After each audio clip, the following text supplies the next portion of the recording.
ॐ भूर्भुवः स्वः तत्सवितुर्वरेण्यं भर्गो देवस्य धीमहि धियो यो नः प्रचोदयात्। ॐ शान्ति शान्ति शान्तिः। Namaste, my dear friends. This is video number 32 on Talks with Maharshi Ramana. This video starts with talk number 447. Sri Bhagwan said that a Saint Nama Shivaya, who was formerly living in Arunachala, must have undergone considerable difficulties, for he has sung a song saying, God proves the devotees by means of severe ordeals. A washerman beats the cloth on a slab not to tear it but only to remove the dirt. 25th January 1938, talk number 448. Literal translation of Namdev's philosophy of the divine name. Number 1.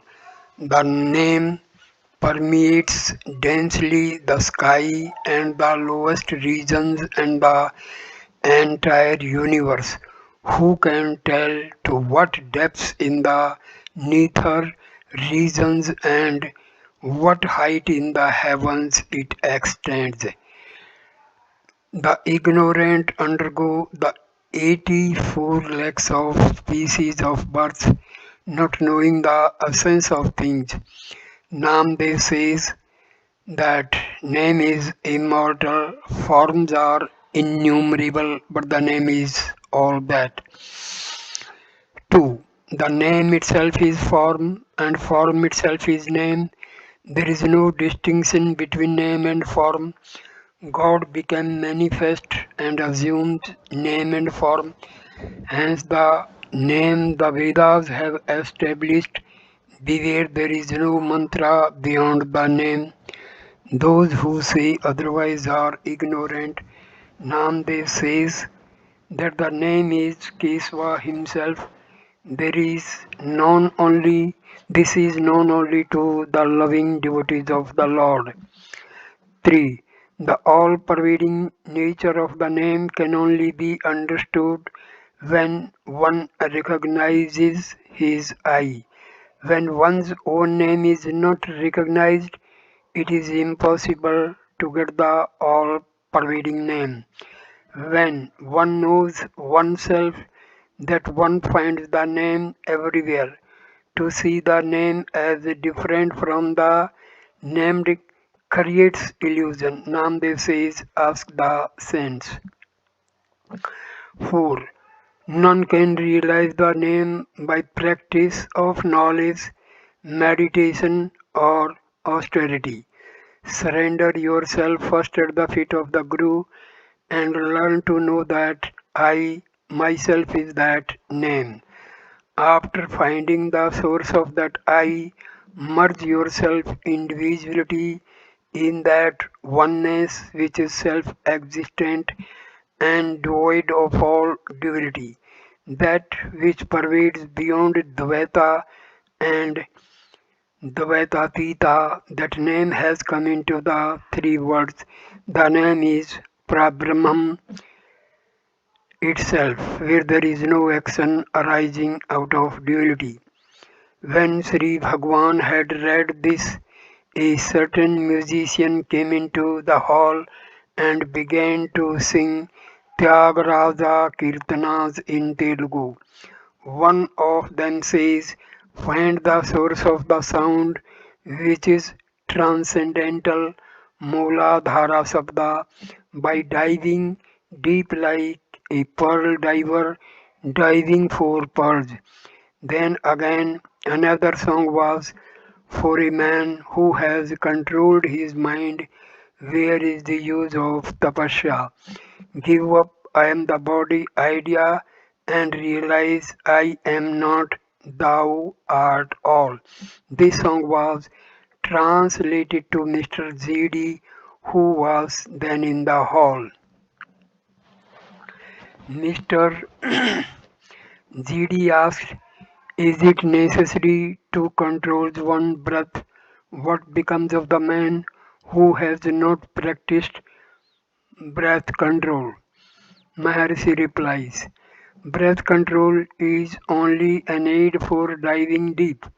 One may as well dive down by control of mind. On the mind being controlled, the breath becomes controlled automatically. One need not attempt breath control, mind control is enough. Breath control is recommended for the man who cannot control his mind straightway. Na ahem, I am not this, corresponds to Rechaka. Koham, who am I? Search for the I, corresponds to Purka. Soham, he am I. The self alone corresponds to Kumbhaka. So these are the functions of pranayama. Again the three formulae are na ahem not I, ka ahem who I, sa ahem he I. Delete the prefixes and hold on to the common factor in all of them, that is ahem, I. That is the gist of the whole matter. Later on, Sri Bhagwan referred to the songs and said, Tyagaraja says, well, the mind should be controlled. The question arises, what is mind? He himself answers in the next couplet, saying that it is the I am the body idea.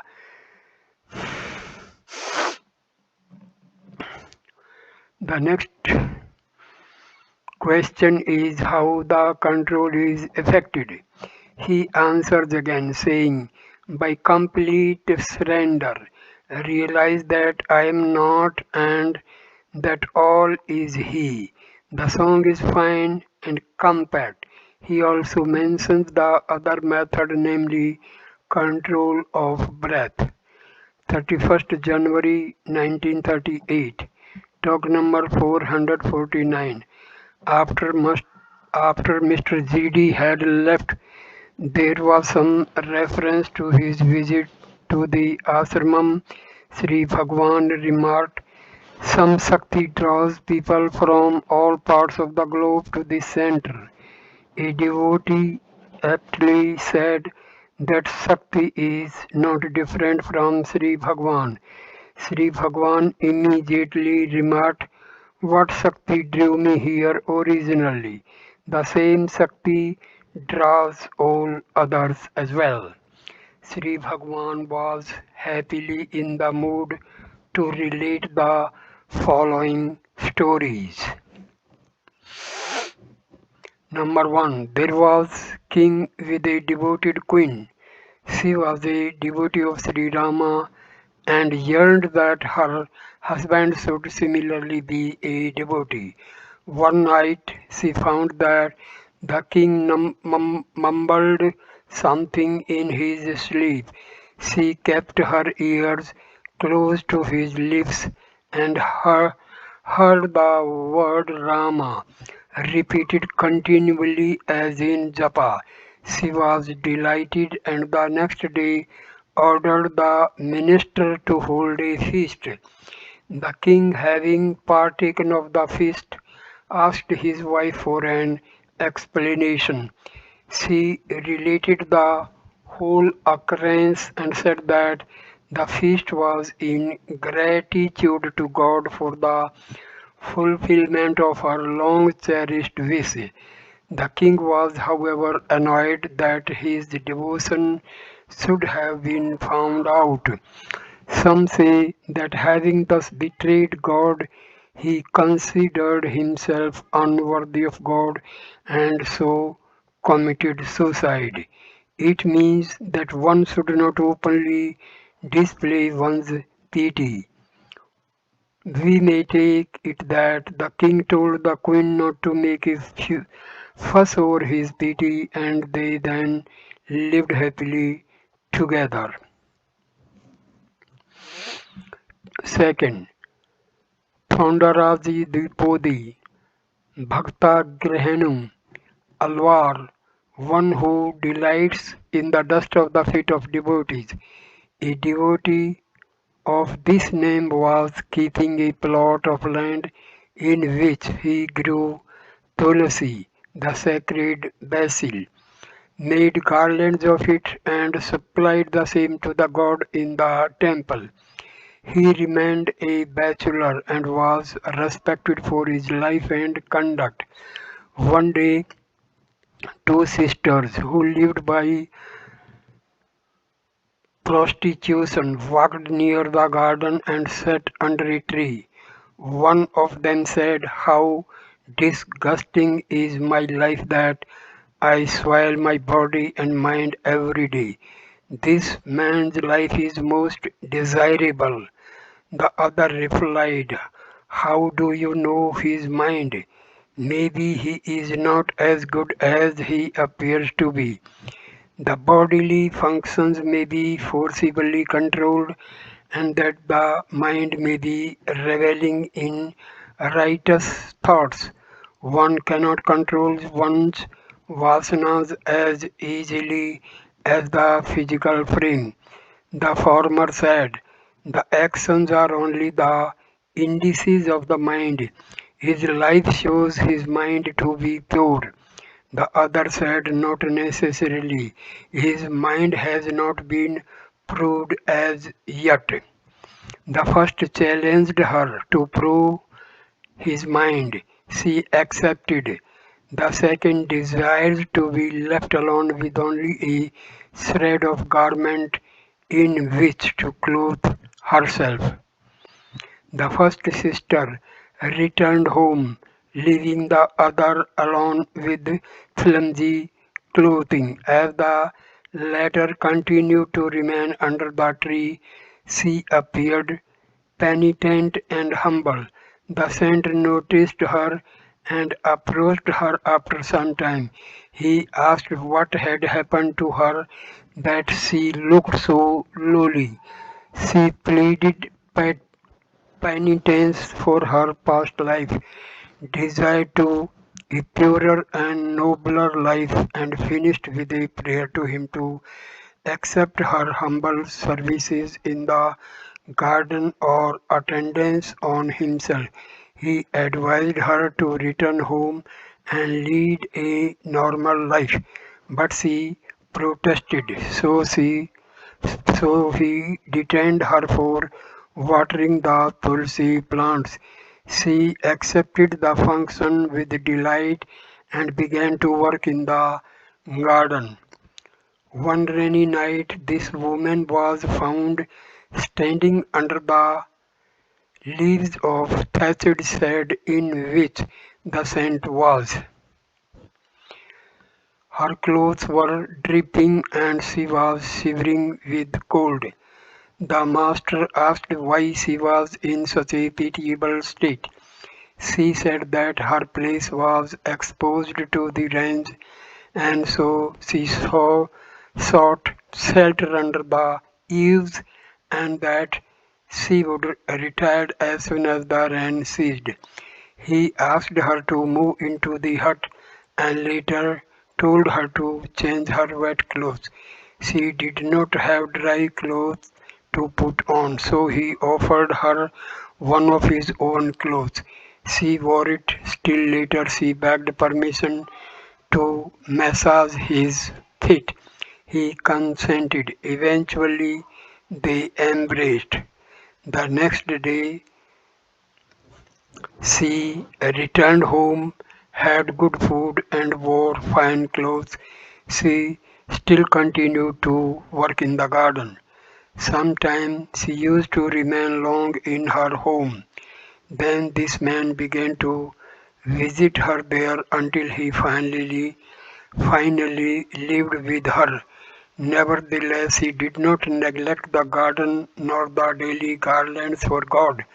There was public scandal regarding his change of life. God then resolved to restore him to his old ways and so assumed the shape of the saintly devotee himself. He appeared to the Dasi and secretly offered her a rich present, an anklet of gold. She was very pleased with it and hid it under her pillow. He then disappeared. All these were secretly observed by a maid servant in the house.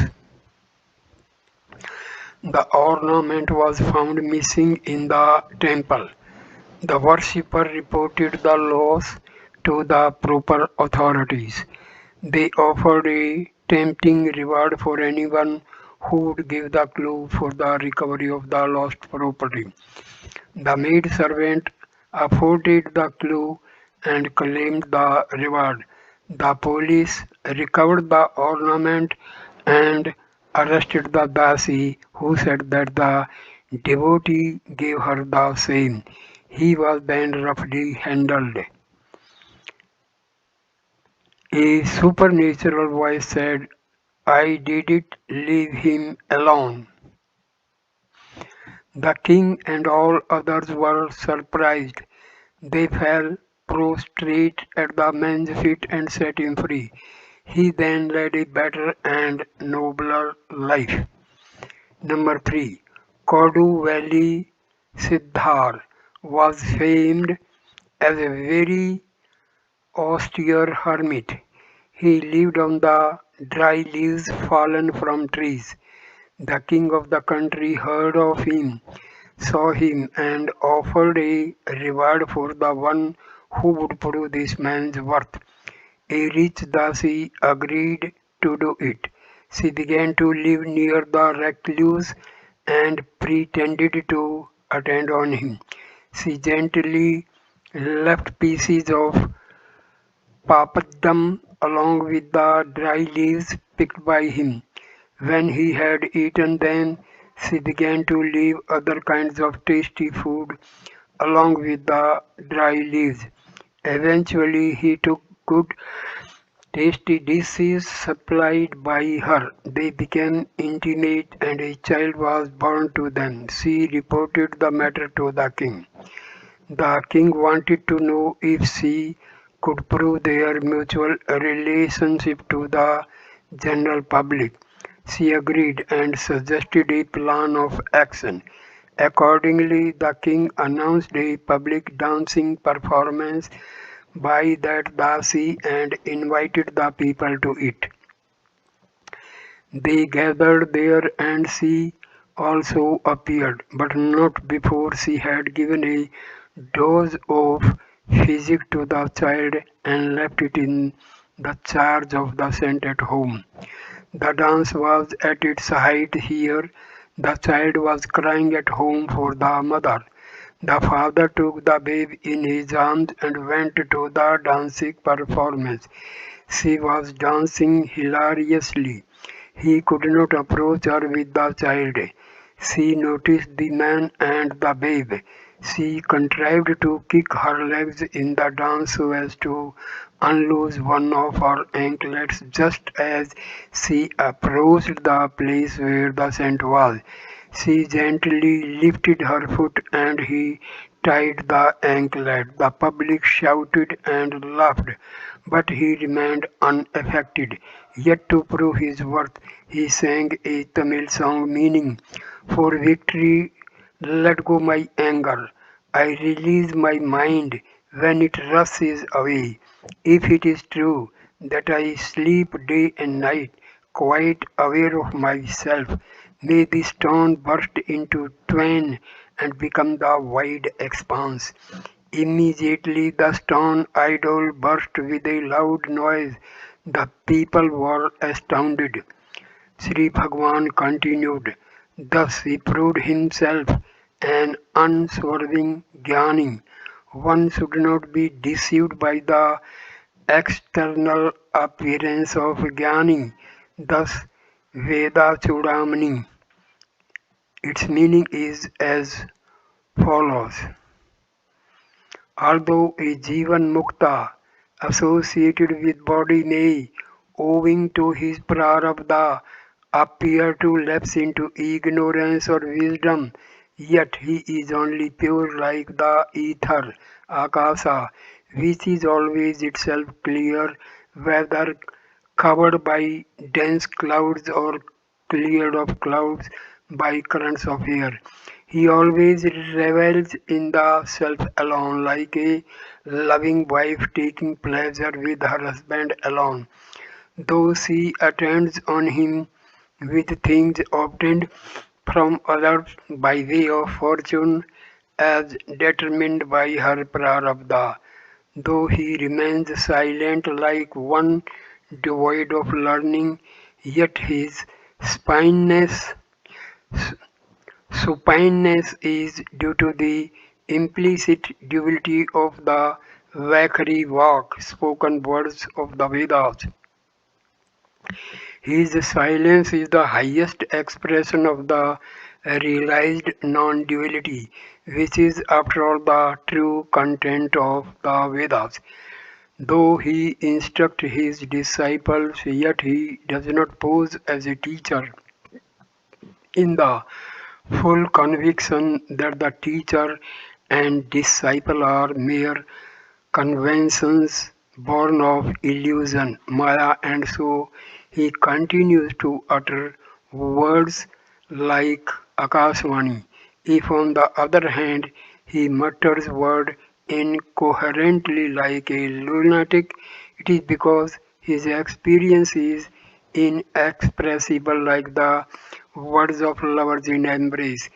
If his words are many and fluent like those of an orator, they represent the recollection of his experience, since he is the unmoving, non-dual one without any desire awaiting fulfillment. Although he may appear grief-stricken like any other man in bereavement, yet he evinces just the right love of the pity for the senses which he earlier controlled before he realized that they were mere instruments and manifestations of the Supreme Being.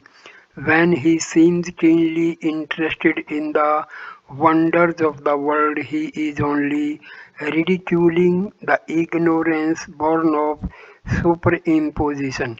If he appears indulging in sexual pleasures, he must be taken to enjoy the ever inherent bliss of the self, which divided itself into the individual self and the universal self, delights in their reunion to regain its original nature. If he appears wrathful, he means well to the offenders. All his actions should be taken to be only divine manifestations on the plane of humanity. There should not arise even the least doubt as to his being emancipated while yet alive. He lives only for the good of the world. So Sri Bhagwan now warned the hearers against the mistake of disparaging a Jnani for his apparent conduct and again cited the story of Parikshit. He was a stillborn child. The ladies cried and appealed to Sri Krishna to save the child. The sages round about wondered how Krishna was going to save the child from the effects of the arrows. Apandasvastra of Aswasthama. Krishna said, if the child be touched by one eternally celibate Nitya Brahmachari, the child would be brought to life. Even Sukha dared not touch the child, Finding no one among the reputed saints bold enough to touch the child, Krishna went and touched it, saying, "If I am eternally celibate, Nitya Brahmachari, may the child be brought to life." The child began to breathe and later grew up to be Parikshit. Just consider how Krishna, surrounded by 16,000 gopis, is a brahmachari. Such is the mystery of Jivan Mukti. A Jivan Mukta is one who does not see anything separate from the self. If, however, a man consciously attempts to display siddhis, he will receive only kicks. 3rd February 1938, talk number 450. Miss Uma Devi, a Polish lady converted to Hinduism, asked Sri Bhagwan, "I once before told Sri Bhagwan how I had a vision of Shiva at about the time of my conversion to Hinduism. A similar experience recurred to me at Kot- Kottalam. These visions are momentary, but they are blissful. I want to know how they might be made permanent and continuous. Without Shiva, there is no life in what I see around me. I'm so happy to think of him. Please tell me how his vision may be everlasting to me." Bhagwan Maharshi replied, "You speak of a vision of Shiva. Vision is always of an object. That implies the existence of a subject. The value of the vision is the same as that of the seer. That is to say, the nature of the vision is on the same plane as that of the seer. Appearance implies disappearance also. Whatever appears must also disappear. A vision can never be eternal, but Shiva is eternal. The Prataksha vision of Shiva to the eye signifies the existence of the eyes to see, the buddhi intellect lying behind the sight, the seer behind the buddhi and the sight, and finally the consciousness underlying the seer. This Prataksha vision is not as real as one imagines it to be, because it is not intimate and inherent. It is not first hand. It is the result of several successive phases of consciousness. Of these, consciousness alone does not vary, it is eternal. It is Shiva, it is the self. The vision implies the seer. The seer cannot deny the existence of the self. There is no moment when the self as consciousness does not exist, nor can the seer remain apart from consciousness. This consciousness is the eternal being and the only being. The seer cannot see himself. Does he deny his existence because he cannot see himself with the eyes as Pratyaksha in vision? No. So, Pratyaksha does not mean seeing but being. To be is to realize. Hence, I am that I am. I am is Shiva. Nothing else can be without him. Everything has its being in Shiva and because of Shiva. Therefore, inquire, who am I? Sink deep within and abide as the self. That is Shiva as being. Do not expect to have visions of him repeated. What is the difference between the object you see and Shiva? He is both the subject and the object. You cannot be without Shiva. Shiva is always realized here and now. If you think you have not realized him, it is wrong. This is the obstacle for realizing Shiva. Give up that thought also, and realization is there. Devotee. Yes, but how shall I effect it as quickly as possible? Maharshi. This is the obstacle for realization. Can there be individual without Shiva? Even now he is you. There is no question of time. If there be a moment of non-realization, the question of realization can arise. But as it is, you cannot be without him. He is already realized, ever realized, and never non-realized. Surrender to him and abide by his will, whether he appears or vanishes. Await his pleasure. If you ask him to do as you please, it is not surrender but command to him. You cannot have him obey you and yet think that you have surrendered. He knows what is best and when and how to do it. Leave everything entirely to him. His is the burden. You have no longer any cares. All your cares are his. Such is surrender. This is bhakti. Or inquire to whom these questions arise.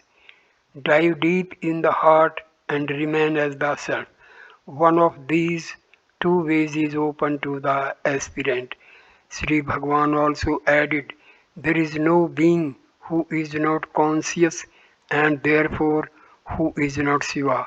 Not only is he Shiva, but also all else of which he is aware or not aware. Yet he thinks in sheer ignorance that he sees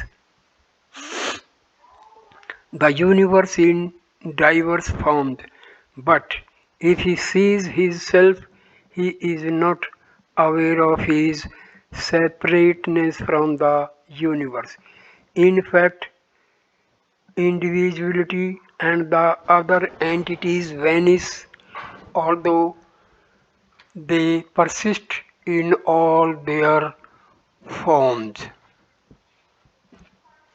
Shiva is seen as the universe, but the seer does not see the background itself. Think of the man who sees only the cloth and not the cotton of which it is made of, or of man who sees the pictures moving on the screen in a cinema show and not the screen itself as the background, or again the man who sees the letters which he reads but not the paper on which they are written. The objects are thus consciousness and formed, but the ordinary person sees the objects in the universe but not Shiva in these forms. Shiva is the being assuming these forms and the consciousness seeing them.